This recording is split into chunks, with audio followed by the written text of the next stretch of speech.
Сәлем достар, каналыма қош келдіңіздер. Бүгін біз өте нәзік ауызда еритін шабдалы қосылған сметаник әзірлейтін боламыз.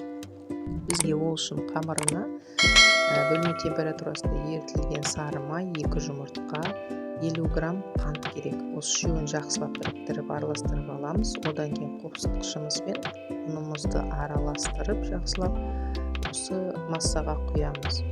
Массаға осы ұнды салып жақсылап араластырамыз.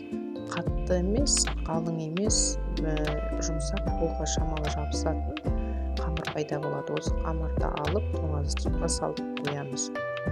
Одан кейін біз салмасын дайындаймыз.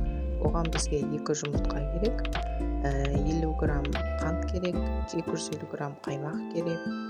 Содан кейін бір үлкен ас қасық крахмал керек.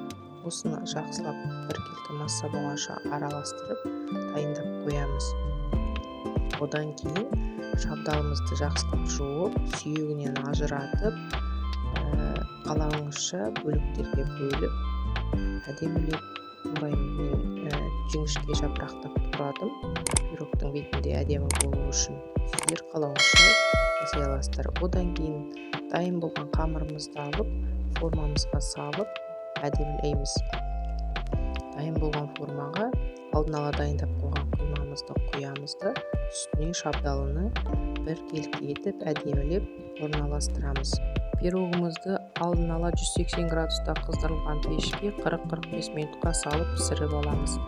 Бұл жерде сіздерге айта кететін құпия, пирогты піскеннен кейін бірден кеспеңіздер, бөлме температурасында суытып, кішкене холодильникке салып алғаннан кейін кессеңіз өте әдемі кесілетін болады.